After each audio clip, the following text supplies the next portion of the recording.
आपको मालूम होगा एक दलित परिवार से, एक अछूत परिवार से, जिसे लोग कक्षा में दूसरे स्टूडेंट के साथ बैठने नहीं देते थे, उन्हें पानी पीने का हुक्म नहीं था। कभी कभी तो ऐसा होता कि दिन दिन भर प्यासे रह जाते थे। उस माहौल में भी डॉक्टर भीमराव अंबेडकर ने पीएचडी की डिग्री हासिल की। 37 डिग्रियां जिसके पास मौजूद थी, 7 लैंग्वेज का नॉलेज जिसके पास था, और कोलंबस यूनिवर्सिटी में आज भी डॉक्टर भीमराव अंबेडकर की मूर्ति लगी हुई है और वहां पे एक लाइन लिखा हुआ है, सिंबल ऑफ एजुकेशन। ये हिंदुस्तान के लोगों के लिए बड़ी प्रेरणा की बात है कि उस शख्स के लिए हम लोग यहाँ जमा है जिनका योगदान हिंदुस्तान के संविधान के लिए, हिंदुस्तान में दलितों के उत्थान के लिए बहुत बड़ा रहा है। आज भी हमारा हिंदुस्तान इस चीज से अछूता नहीं। आज भी कई जगह ऐसे हैं। आपको एक वाक्य बताऊं कि डॉक्टर भीमराव अंबेडकर जब दिल्ली में जब एजुकेशन के लिए गए और जब रूम खोजते थे तो उन्हें रूम नहीं दिया जाता था, रहने के लिए रूम नहीं मिलता था दलित होने की वजह से। और आज भी हिंदुस्तान में वो माहौल पैदा हो चुका है कि अगर आप दलित हैं, अगर आप मुसलमान हैं, तो आपके बच्चे को पढ़ने के लिए दूसरे स्टेट में रूम नहीं दिया जा रहा है। मैं शुक्रिया अदा करना चाहूंगा हमारे पार्टी का, राष्ट्रीय जनता दल का, कि आपने ऐसे लोगों के बारे में चर्चा करने का आह्वान लिया है जिनकी अगर चर्चा पूरे बिहार में हो, डॉक्टर भीमराव अंबेडकर जैसी शख्सियत की अगर पूरे बिहार में इनकी चर्चा होती है, इनकी जीवनी के बारे में कहा जाता है, इनके योगदान के बारे में अगर कहा जाता है, तो वो दिन दूर नहीं कि आज भी जो लोग जाति के नाम पे, धर्म के नाम पे और दलित और महादलित के नाम पे अगर लड़ाई करते हैं तो ये सब चीज खत्म हो जाएगा और एक झंडे के तले तमाम सांप्रदायिक शक्तियां एक साथ होकर के काम करने का काम करेगी और सांप्रदायिक शक्तियों से लड़ने का काम करेगी। इसलिए मैं दोबारा हमारे पार्टी के राष्ट्रीय अध्यक्ष, माननीय राष्ट्रीय जनता दल के राष्ट्रीय अध्यक्ष लालू प्रसाद यादव जी, यशवी यादव जी और तमाम नेता का मैं दिल से शुक्रिया अदा करना चाहता हूँ कि आपकी अच्छी सोच और राष्ट्रीय जनता दल की हमेशा ही अच्छी सोच रही है कि इस सोच की वजह से आज पूरे बिहार में प्रखंड स्तरीय ये डॉक्टर भीमराव अंबेडकर की परिचर्चा का कार्यक्रम किया जा रहा है।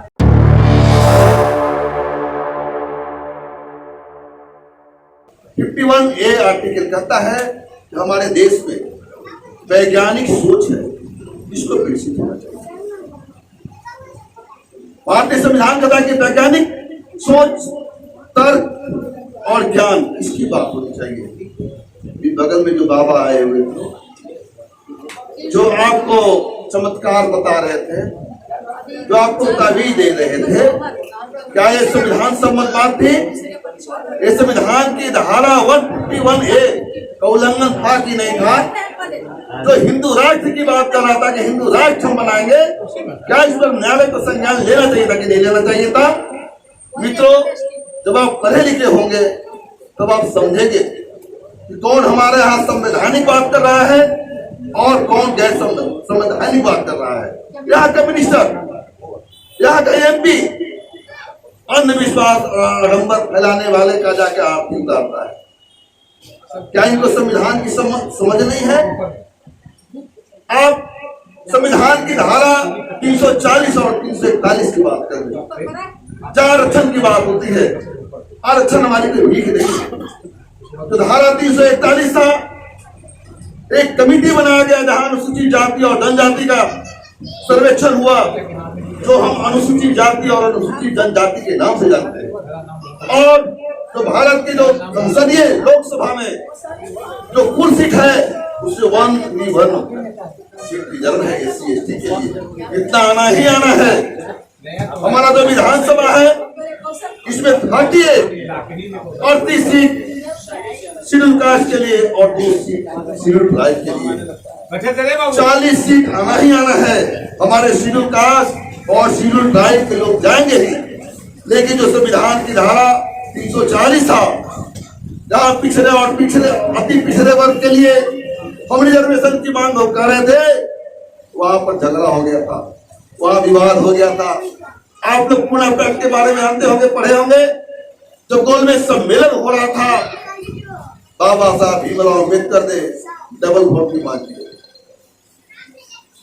जब डबल वोट की मांग किए तो जो मनुवादी लोग थे, लगा जब हम लोग कहीं रह नहीं पाएंगे, ये डबल वोट जहां मिला, यहाँ SC ST और पिछड़ा इसका साम्राज्य हो जाएगा। लेकिन कंसेप्ट था जिसकी जितनी हिस्सेदारी है, भागीदारी है, उतना लोकतंत्र को मिलना चाहिए। वहां भी षड्यंत्र रचा गया और इस गोलमेज सम्मेलन में आंसू बहाकर बाबा साहब ने सिग्नेचर किया, एक सुसाइड किया उन्होंने। आज जिस झंझावात से हम लोग झेल रहे हैं, जो आज शोभा यात्रा निकल रहा है, दंगा फसाद का जो मुहिम चलाया जा रहा है, आजादी के समय भी यही दशा थी।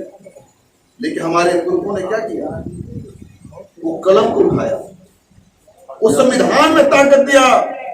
अगर इस संविधान में व्यवस्था नहीं करेंगे तो हमारे जो लोग हैं वो कहीं के नहीं रह पाएंगे। लेकिन जो भाजपा की सरकार आई, लगातार निजीकरण करते चला जा रहा है।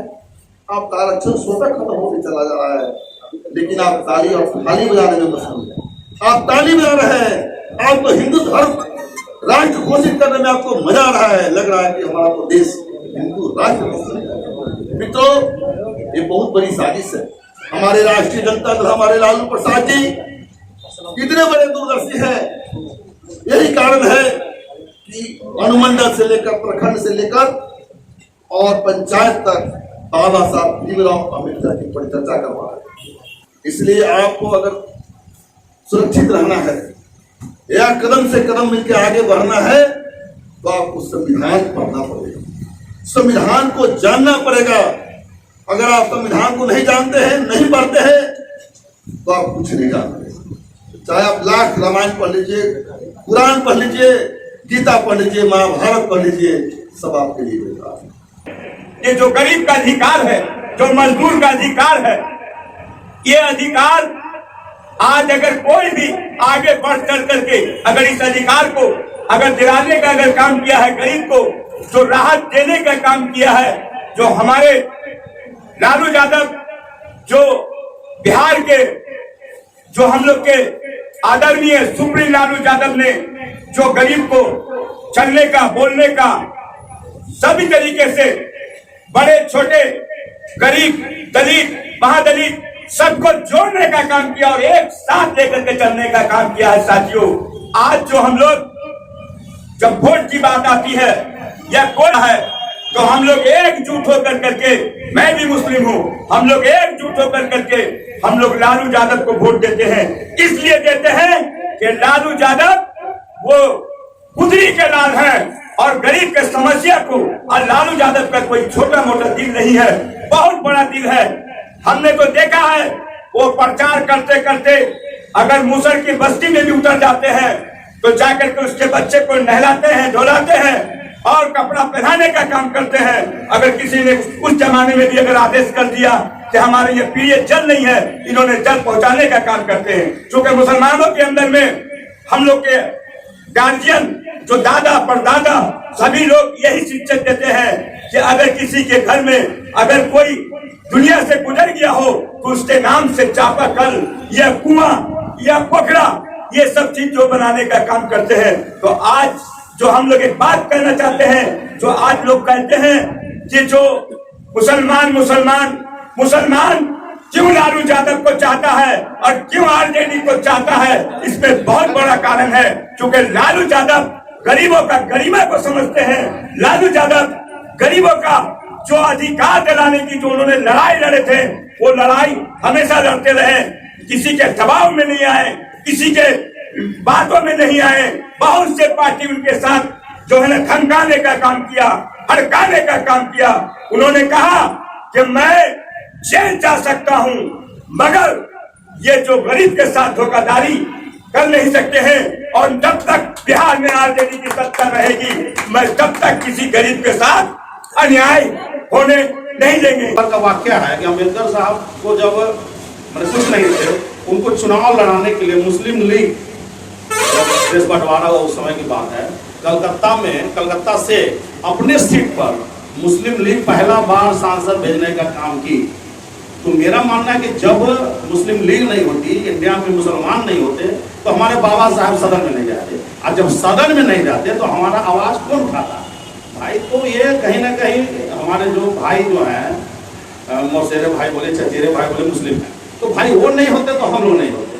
और भाई अब जो हम लोग 85% की बात करते हैं, अब देखिए भाई लड़ाई माने लड़ रहा है तब अलग है, तब ना भाई दूसरा कोई राज कर रहा है। अगर सब हम लोग अगर एकजुट हो जाते तो सवाल ही पैदा नहीं होता कि भाई माने केंद्र में या और कहीं भी कोई दूसरा राज करता। तो भाई यही अपील है, आग्रह है कि भाई अम्बेडकर साहब को पढ़िए, स्टडी करिए कि उन्होंने कितना दुख तकलीफ सह के बेटा डेथ कर जाता है, तैयो बेचारे विदेश में रहते हैं, हम लोग की लड़ाई लड़ते हैं, रात रात जग के स्टडी करते हैं, सब लोग हमारा समाज सोया हुआ 2 बजे 3 बजे भोर तक जग के पढ़ते हैं, सब कुछ करते हैं। तो उनको स्टडी करिए, कि खाली पर चर्चा करने से नहीं होगा। मेरा मानना है कि भाई दूसरा अम्बेडकर हमारे लाल यादव जी हैं। जब कुर्सी में बैठने नहीं दिया जाता था, यादव हो, पासवान हो, कुर्मी हो, चाहे जो भी हो, अदर कास्ट जो भी हो, दलित बैकवर्ड, बढ़िया कपड़ा पहनने नहीं दिया जाता था, उनके सामने चप्पल पहन के नहीं चल सकते थे। तो ये लालू जी हैं जिन्होंने जगाने का काम किया। भले दिए नहीं दिए, क्या किए नहीं किए, बहुत लोग बहुत कुछ बोलते हैं। अब नया पीढ़ी को तो कुछ पता नहीं होता, अभी जन्म का खड़े हुआ है, क्या दुख तकलीफ सके उसके बाप दादा क्या क्या किए नहीं किए और कैसे उसको पढ़ाए, कैसे पाल रहे, उसको क्या मालूम आपके बच्चा को। तो भाई जाना अभी देखिए ना भाई, गाँव देहात में जाके देखिए ना, लोग चैलेंज कर रहा है, ये कर देंगे, वो कर देंगे, ये करिए वो करिए। मगर सोचिए अभी इतना सब कुछ होते हुए भी लोग आपके विरोध में चैलेंज कर रहा है, अब आप कहें कौन है, अब उसे उस जमाने में क्या होता होगा। तो भाई अब यही आग्रह विनती सभी लोग से है कि अम्बेडकर साहब को पढ़िए और उनका स्टडी करिए, तब भी कुछ हो पाएगा। जो लड़ाई है आर पार की लड़ाई है, इस लड़ाई को समझना होगा। अम्बेडकर परिचर्चा नहीं है, ये बहुत बड़ा 2024 के अंदर का जो चुनाव है एक इम्तिहान है। आपसी नफरत और आपस का जो मतभेद है उसको खत्म कर करके एक हो करके हम लोगों को एकत्र हो करके समाज के हर वर्ग को समझाना होगा और आगे बढ़ना होगा। और ये लड़ाई को छोटा मोटा लड़ाई मत समझिए। ये भारत के प्रधानमंत्री ने जो समाज के साथ जो छल किया है, 27,000 अरब रुपये का इन्होंने जो लोकसभा जो भवन बनाने का काम किया है, ये क्या जरूरत थी देश को। ये गरीब का पैसा था, ये आम जनता का पैसा था, ये टैक्स का पैसा था। अगर ये पैसा आम जनता के बीच में मिल जाता और युवाओं को अगर दे दिया जाता तो देश का है ना हालात और आगे बढ़ सकता था। आज युवा वर्ग पढ़ लिख करके इंजीनियर बन करके रोड पर भटक रहा है, दाने दाने के लिए तरस रहा है। माँ बाप ने अपनी पूरी पूंजी को इस युवा वर्ग के पीछे लगा दिया कि अगर मेरा बेटा पढ़ लेगा तो इंजीनियर बन जाएगा, इंजीनियर अगर बन जाएगा तो पैसा कमाएगा, एक छोटा सा मकान ले लेगा, एक छोटी सी गाड़ी ले लेगा। जो हमने जिंदगी में कष्ट किया है, अगर मेरा बेटा कामयाब हो जाएगा तो मेरा जो कष्ट है वो कष्ट दूर हो जाएगा और आने वाले जो पीढ़ी है उसी तरह पीढ़ी है आगे बढ़ती रहेगी। 100 में 70 आदमी फिलहाल जब नाशाद है, दिल पे रखकर हाथ कहिए देश क्या आजाद है। कोठियों से मुल्क की मेयार को मत आंकिए, कोठियों से मुल्क की मेयार को मत आंकिए, असली हिंदुस्तान तो गांव में आबाद है। सिर्फ हंगामा खड़ा करना मेरा मकसद नहीं, मेरा मकसद है कि ये सूरत बदलनी चाहिए। जब तक हम लोग डॉक्टर भीमराव अम्बेडकर की चर्चा नहीं करेंगे, जब तक हम लोग निचले पौधान पर बैठे लोगों को ये बात नहीं बताएंगे, ये जागरूकता नहीं देंगे, तो हमारा और आपका इस देश में कल्याण होने वाला नहीं है। पिछले पौधान पर बैठा हर उस व्यक्ति को हमको बताना है कि हमारी लड़ाई वही है, जितना हक इस देश में राजा और रानियों का है उतना ही इस देश में हक नेतरानी और नीचे पंक्ति पर बैठे लोगों का भी है। हम लोगों को ये बताना होगा, ये जन जन तक पहुंचाना होगा कि हम लोगों को हम लोग की लड़ाई पिछड़ा अति पिछड़ा दलित महादलितों को लड़ना होगा और हम लोगों को नरेंद्र मोदी को 2024 में इसी लड़ाई से शिकस्त देना होगा। हम लोग जब तक भीमराव अम्बेडकर के बताए रास्ते को हम लोग गरीब गुरबा और नीचे बैठे हुए पौधान पर लोग तक नहीं पहुंचाएंगे, हमारा कोई भी श्री गणेश नहीं होगा। ये लंबा लंबा भाषण देने से नहीं होगा, हमको गांव तक झोपड़ी में जाना होगा, बताना होगा, दलित को बताना होगा, महादलित को बताना होगा, पिछड़े को बताना होगा, अधिक पिछड़े को बताना होगा, नीचे पौधान पर बैठे तमाम उस व्यक्ति को बताना होगा कि आपकी लड़ाई मानववादी के खिलाफ है, सांप्रदायिकता के खिलाफ है, सामाजिक न्याय की लड़ाई। हम लोग के राष्ट्रीय अध्यक्ष श्री लालू प्रसाद यादव जी ने कहा है कि हम लोग सेकुलर हैं, सेकुलरवादी लोग हैं, हम लोग सामाजिक न्याय वाले लोग हैं, हमारी लड़ाई सांप्रदायिकता के खिलाफ है, हम सामाजिक न्याय के लोग हैं, हम लोग को देश के तमाम जाति लोगों को लेके चलना है, हम लोग को कदम से कदम मिलाकर सारे जात बिरादरी को लेके चलना है, तभी हमारा हिंदुस्तान फलेगा फूलेगा और खिलेगा। ये याद रखें मेरे दोस्तों, मेरे नौजवानों, मेरे साथियों, आज देश में आरक्षण खत्म किया जा रहा है, नीचे जाति के लोगों का आरक्षण खत्म किया जा रहा है। आप लोग इससे जागरूक हो, आरक्षण को अगर बचाना है तो 2024 में इस लड़ाई को मजबूती के साथ हमको झोपड़ी तक पहुंचाना होगा, लड़ाई लड़ना होगा। आने वाला नस्ल को भी जवाब देना है और वो पूछेगा आप लोगों से, हम लोगों से पूछेगा। जब नरेंद्र मोदी देश को बर्बाद कर रहा था, अमित शाह जो देश को बर्बाद कर रहा था, उस वक्त आप लोग चुप क्यों हैं? चुप रहने वाला दोषी कहलाएगा। इसलिए हम लोग नहीं चाहते हैं कि आने वाला नस्ल मुझे दोषी कहे। हम लोग अपनी पूरी ताकत, पूरी शक्ति, पूरी आवाज मैं झोंकना चाहता हूँ कि इसलिए कि आने वाला जो दिन 2024 है, इसमें हम लोग संकल्प लेंगे, भीमराव अंबेडकर जी के संविधान जो बना है उस पर हम लोग शपथ लेंगे कि हम लोग को किसी भी हाल में 2024 में हम लोगों को नरेंद्र मोदी अमित शाह को बदलना है और बिहार के लाल जिसको हम लोग प्रधानमंत्री के रूप में देखना चाहते हैं, वो गठबंधन पूरे देश में जा के बना रहे हैं, उस व्यक्ति का नाम है नीतीश कुमार। हम लोग बिहार के लाल को प्रधानमंत्री के रूप में देखते हैं, यही संकल्प लेकर चलेंगे। ये नहीं सोचेंगे बोलने वाला बोलता है। मैं पूछना चाहता हूँ उस बोलने वाले से, क्या आप कहते हैं कि जिनकी 40 को सीट है और 16 को एमपी का सीट है, वो प्रधानमंत्री कैसे बनेंगे? मैं पूछना चाहता हूँ उन्हीं लोग से कि देवगौड़ा जी जो हमारे प्रधानमंत्री बने थे, उनके पास क्या वो एमपी था? गुजराल जी जो बने थे प्रधानमंत्री, उनके पास क्या एमपी था? मेरे चंद्रशेखर जी जो प्रधानमंत्री बने थे तो क्या था? अरे जो देश चला सकता है, जो देश चलाएगा उसी को हम लोग प्रधानमंत्री बनाएंगे, जो देश को एकता बना कर रखेगा उसको प्रधानमंत्री बनाएंगे। यही सोच करके चलना है और हम लोग को एकता कायम रखना है। और गठबंधन से 2024 में हमारी पाटलिपुत्र विधानसभा लोकसभा से जिसको भी टिकट मिलेगा, हम लोग सभी तन मन धन और सब चीज लगा करके एमपी का सीट अपना गठबंधन को जिताएंगे। यही कहकर मैं अपनी बात को खत्म करता हूँ। जब अम्बेडकर साहब स्कूल जाते हैं तो उन्हें सब बच्चों के साथ बैठने के लिए नहीं मिलता है, सब बच्चे अंदर में बैठते हैं और अम्बेडकर साहब को बाहर में बरामदे पर बैठा दिया जाता है।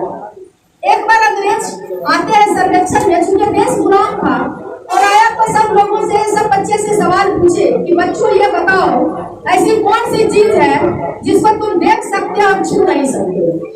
तो कोई बच्चा बताया वो चांद है, कोई बताया सूरज है, जिसको जो पूछाया वो जवाब दिया।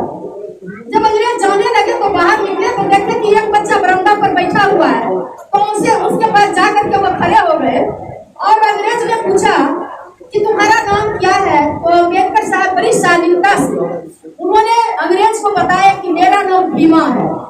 तो बोले क्या तुम बता सकते हो बच्चे कि ऐसा कौन सी चीज है दुनिया में जिसको देखा जा सकता है लेकिन छुआ नहीं जा सकता? भाइयों जान के आश्चर्य हुआ।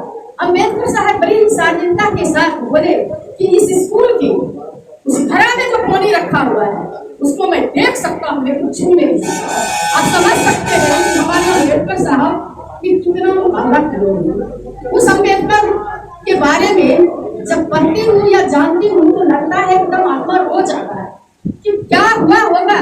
अंग्रेजों को लगा कि वास्तव में ये बच्चा अभी भी जो है इस राज्य को, इस देश को गुलाम बनाया जा सकता है।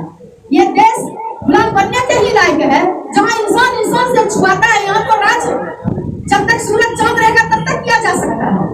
ये जो है फूट डाल और शासन करने वाली व्यवस्था को यहाँ कायम रखा जा सकता है और उसी संविधान को, मनुवादी संविधान को, जो आज के डेट में जो बीजेपी का मेन रोल है, बीजेपी कोई पार्टी नहीं है, आरएसएस का जो मेन मोहन भागवत है, वो चाहते हैं पंच ऑफ थॉट इस देश में लागू है। वो चाहते हैं कि मनुवादी जो कानून व्यवस्था जो पहले था कि कोई व्यक्ति जो अछूत जाति से आता है, अगर वो संविधान को या कोई वेद और कुरान को सुने तो उसके कौन में रंगा पिला के डाल दिया जाए। इसे संविधान को जो है इस देश में लागू करना चाहते हैं। लेकिन मैं कहना चाहती हूँ कि जब तक इस देश में आदरणीय लालू प्रसाद यादव जैसे लोग हैं, तब तक कोई माय का लाल पैदा नहीं लिया है।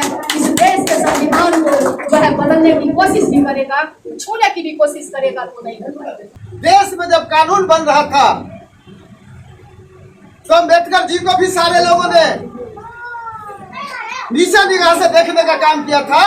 जब पार्लियामेंट में जाने का काम हुआ तो मेन दरवाजा बंद कर दिया गया और उन्हें पिछले दरवाजे से उन्हें देश में कौन लोगों ने लाया?